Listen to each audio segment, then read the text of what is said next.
ஒரு பெரிய குழப்பம் ஒன்று நடந்துட்டு இருக்குங்க. ஒரு 3 மதங்களுக்குள்ள பெரிய குழப்பம். எல்லாரும் அவங்கவங்களுக்கு தகுந்த மாரியே கடவுள் வழிபாடு பிரிச்சுக்கிட்டாங்க. ஆனா ஒண்ணு தான். கடவுளுங்கிறது ஒண்ணு தான். ஆனா எல்லாம் பிரிச்சு வச்சிருக்கிறாங்க. இப்ப அல்லான்னு எடுத்துக்கங்களேன். அல்லாங்கிற வார்த்தை தமிழ் கிடையாதுங்க. தமிழ்ல அதனுடைய வார்த்தை அல்லாஹ் என்றால் இறைவன் பொருள்.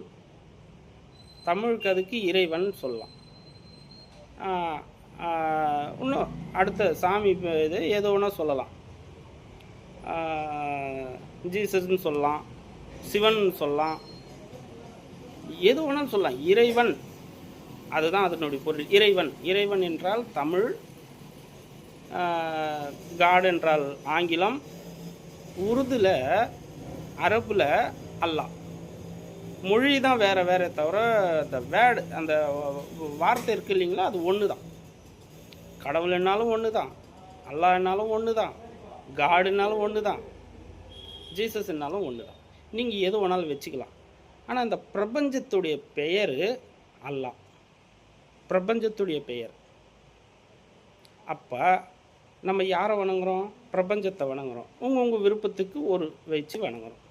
இந்த சிலை வழிபாடு எதுக்காக வச்சாங்கன்னா, இறைவன் நேரடியாக வர முடியாது.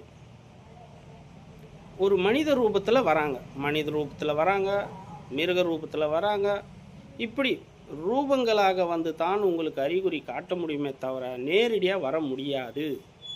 என்றால் இறைவனுக்கு உருவம் இல்லை.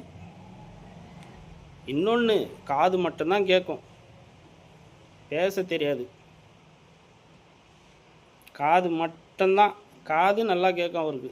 நீங்கள் என்ன சொல்கிறீங்களோ அது நேராக கேட்கும், உடனே திருப்பி கொடுக்கும். அதனுடைய வேலை என்ன தெரியுங்களா? வாங்கி கொடுப்பது.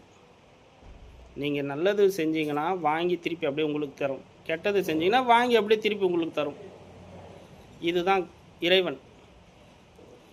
இதில் எங்கே இருக்குது அல்லாஹ், சிவன், இயேசுன்னு எங்கே இருக்குது சொல்லுங்க பார்க்கலாம்.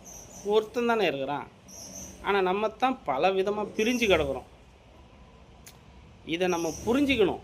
அதுக்காகத்தான் புரிஞ்சுக்கிட்டு இங்கே மனித இனம் மட்டும்தான் வாழ்ந்துட்டு இருக்குது.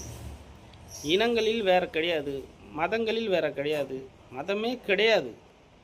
மனிதர்கள் மட்டும் வாழ்ந்துட்டு இருக்காங்க. அதே மாதிரி கடவுளும் ஒரே கடவுளாக தான் இருக்க முடியும். ஒரு ஆண் ஒரு பெண் எப்படி இன்னொரு